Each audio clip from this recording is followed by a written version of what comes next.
Welcome, take a breath, and let tonight's story bring you peace.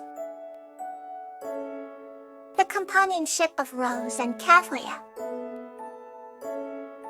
This story is about the heartwarming friendship and adventures of Rose and a beetle named Kathleen as they explore the beauty of the world together. In a quaint little village, surrounded by blooming meadows and gentle hills, lived a young girl named Rose. Rose had a heart as gentle as the petals of her namesake flower and a spirit that danced with the breeze. She loved exploring the meadow near her home, where vibrant flowers painted the landscape in colors that could only exist in dreams. One sunny morning, as Rose wandered through the meadow, she came across a small, shimmering beetle struggling to climb the stem of a tall and majestic sunflower. "Oh dear, you seem to be having trouble," Rose said softly, kneeling down to get a closer look. The beetle paused, and its tiny wings gave a little flutter. "My name is Kathleen," the beetle replied in a tiny voice. "I was trying to reach the top of this sunflower to see the morning sun." Rose's eyes sparkled with curiosity and kindness. "How about I help you?" she offered. With utmost care, Rose extended her finger, and Kathleen clung to it gratefully. Together, they ascended the sunflower, finally reaching the summit, where Kathleen could bask in the sun's warm glow. The beetle's iridescent shell sparkled brilliantly, reflecting the sunlight in 1,000 tiny rainbows. "Thank you, Rose," Kathleen said with a contented sigh. "I've never seen the world from so high before." From that day on, Rose and Kathleen became inseparable friends. Each day, Rose would visit the meadow, and together they would embark on the adventures exploring hidden corners of the meadow, discovering secret paths, and marveling at the wonders of nature. One dusk, as the sky turned shades of pink and orange, Rose asked Kathleen, "What do you dream of, Kathleen?" The beetle thought for a moment, then replied, "I dream of journeying beyond this meadow, seeing new places, and meeting new friends like you." "Then let's make that dream come true," Rose said with determination. She fashioned a small, comfortable pouch where Kathleen could safely travel, and the next day, they set out on their journey. They traveled through enchanted forests, crossed babbling brooks, and climbed gentle hills, always together, always marveling at the beauty around them. Everywhere they went, they made new friends, kind birds, wise old trees, and playful squirrels.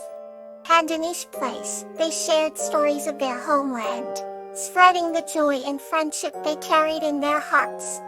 Years went by and Rose grew older, but her heart remained as young and joyful as ever. Then Kathleen, she had seen more of the world than she ever thought possible, all thanks to Rose. One particular spring day, as they sat by a crystal-clear lake surrounded by blooming cherry blossoms, Kathleen turned to Rose and said, "I am the luckiest beetle in the world. Because of all the places I've seen, but because I've seen them with you." Rose smiled, her eyes misty with emotion. "And I am the luckiest girl, not because of the adventures we had, but because I shared them with you." They stayed by the lake until the stars came out, their hearts full of the love and companionship they had found in each other. And as the moonlight danced on the water, they knew that their bond was something magical, something that would last forever. Let's continue with a new journey. Lullabies and Gloxinia's Birdsong Adventure. This story is about a girl named Lullabies who meets a mystical being named Gloxinia, learning to understand the language of birds and discovering the wonders of nature. In a little village, surrounded by endless meadows of bluebonnets and tall oak trees, there lived a girl named Lullabies. She had wide, curious eyes and a heart as open as the sky above her. One day, as she wandered through the fields, she stumbled upon an ancient oak tree with a mysterious aura. Sitting atop one of its knoll branches was a creature she had never seen before. This creature had wings that shimmered with every color of the rainbow, and eyes that sparkled with ancient wisdom. It was Gloxinia, a harmonious being who had the ability to speak the language of the birds. "Hello," Bloomy called out softly, trying not to startle the magnificent creature. "Who are you?" Gloxinia fluttered down gracefully with a gentle smile. "Greetings, young one. I am Gloxinia, guardian of these lands.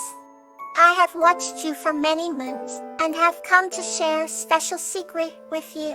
Bluebonnet's eyes widened with excitement. "What secret?" "Do you hear the birds singing?" Gloxinia asked, tilting his head towards the sky. Bluebonnet listened intently and nodded. "Yes, they sing beautifully every day. But have you ever wondered what they are saying?" Gloxinia's eyes twinkled mischievously. Bluebonnet shook her head. "I always thought they were just singing to be happy." Gloxinia chuckled softly. "They do sing of joy, but they also share stories, wisdom, and wonders of the world. If you wish, I can teach you to understand their songs." Filled with anticipation, Bluebonnet agreed without hesitation. Over the following days, Gloxinia taught her the melodic language of the birds. They spent mornings beneath the ancient oak, listening to the symphony of twigs, chirps, and trills. Bluebonnet learned that each bird had its own unique song and message. The robins spoke of new beginnings and courage, while the sparrows whispered tales of adventure and bravery. One evening, as the sun set in a blaze of oranges and pinks, Bloomet and Glow sat quietly atop a hill, enveloped by the harmonious sounds of the birds. A majestic golden eagle soared high above them, its powerful wings cutting through the air with grace and precision. It sang a song that resonated deeply within Bluebonnet's heart. "That young one is the song of the future," Gloxinia explained softly. "The eagle sings of hope, dreams, and the endless possibilities that lie ahead." Bluebonnet felt a warmth spread through her chest as she listened. She realized that the world was filled with so much more than she had ever imagined. Every bird, every tree, every moment had its own story to tell, and she was now a part of that magical tapestry. From that day on, Bluebonnet wandered through her village with a newfound sense of wonder and respect for all living things. She continued to visit Gloxinia, who had become her cherished friend and mentor. Together, they listened to the birds and shared in the beauty of their songs, forever united by the harmonious melodies of nature. Let us explore the next chapter of tonight's tales. Franium and the Kind-Hearted Giant Flax. This story is about the heartwarming friendship between a little girl named Geranium and a kind-hearted giant named Flax, illustrating the power of kindness and innocence. In the heart of a quaint village surrounded by lush meadows and twinkling streams, there lived a cheerful little girl named Geranium. With her chestnut hair dancing in the wind and sparkling eyes as bright as the morning dew, Geranium was loved by everyone. She had a curiosity as boundless as the sky and a heart full of intuition. Every day, she would explore the vibrant flower-strewn fields, collecting daisies and chasing butterflies. One sunny morning, while wandering deeper into the woods than ever before, Geranium stumbled upon something extraordinary. Before her stood an enormous figure, taller than the ancient oaks and gentler than the whispering leaves. It was Flax, the kind-hearted giant. Despite his daunting size, Flax had a soul as soft as silk. His eyes radiated warmth, and his presence was as soothing as a lullaby. "Hello, little one," Flax said in a voice that rumbled like a distant thunder, yet carried the gentleness of a sweet summer breeze. Geranium, surprisingly unafraid, smiled up at him. "Hello, Mr. Giant. I am Geranium. What is your name?" "I am Flax," the giant replied. sitting down carefully to avoid crushing the delicate flowers beneath him. "What brings you so deep into the forest?" "I was just exploring," Geranium said with a twinkle in her eye. "But now that I've found you, I want to know more. Why do you live here alone?" Flax chuckled softly. "I have always lived here, among the trees and the animals. I protect the forest, ensuring that the balance of nature is preserved. Few humans come here, but those who do are usually lost or searching for something beyond the tangible." Geranium marveled at his words, her young mind brimming with questions. "Can we be friends, Flax? I promise to keep your secret, and visit you often." Touched by her innocence and kindness, Flax agreed. And so began an enchanting friendship. Geranium and Flax spent countless days together. They played games, sang songs, and shared stories. Flax taught Geranium about the myriad forms of life in the forest, from the smallest insects to the oldest trees. In return, Geranium brought the fragrance of flowers and laughter to Flax's life, lightening his solitary existence. One day, a great storm struck the village. Torrential rains and fierce winds threatened to destroy everything beloved to Geranium. Without hesitation, Flax braved the storm, shielding the village with his immense was standing tall and unwavering. He held back the fury of nature, protecting the homes and lives of those he had come to cherish through Geranium's tales. As the storm passed, the village found Flax lying exhausted but smiling amidst the scattered debris. Geranium ran to his side, tears of gratitude in her eyes. The villagers, witnessing the bravery and sacrifice of the giant, embraced him with open arms. They no longer saw a giant, but a savior and a friend. From that day on, Flax was no longer alone. He became a beloved guardian of the village, and every evening, under the golden glow of the setting sun, he would sit with Geranium, sharing more stories and laughter. The bond they shared was a testament to the profound innocence and purity of their hearts, which touched everyone they met.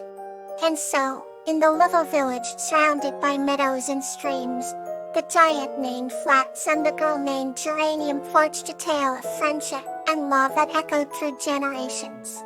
Their story became a bedtime tale, whispered in hushed tones, reminding everyone of the power of kindness and the beauty of an innocent heart. Let's drift further into the night with our next tale. Salvia and Bluebonnet, the Larf Compromise.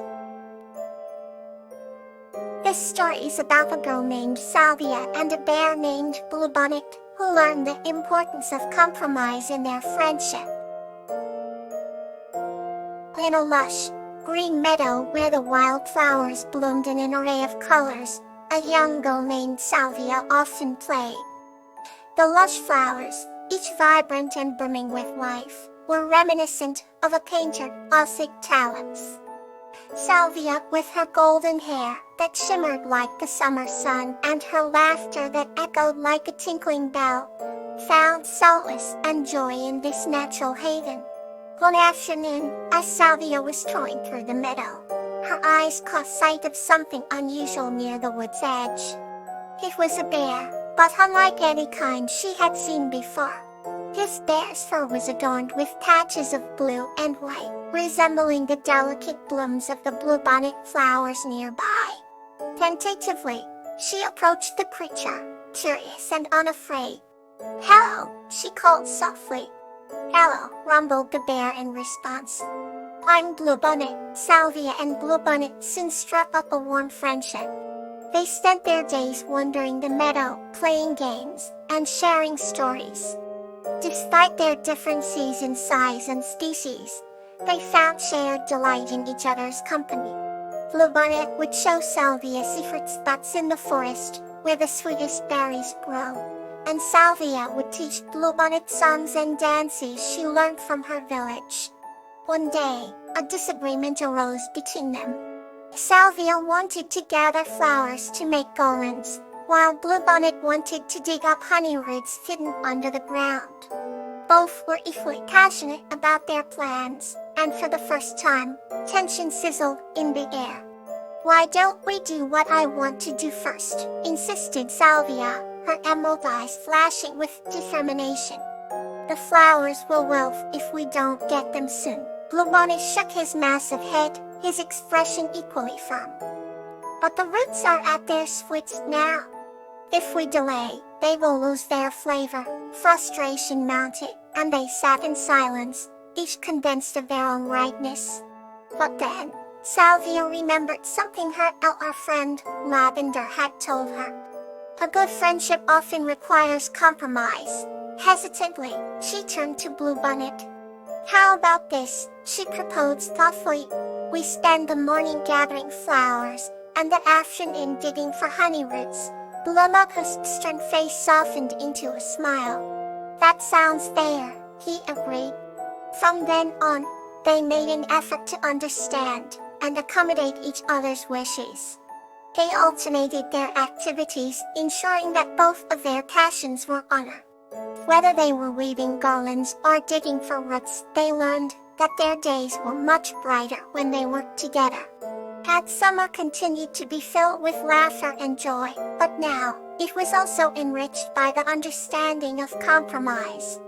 And Bluebonnet's bond grew stronger, teaching them both that the beauty of a friendship lies not just in what you do together, but in respecting and valuing each other's desires.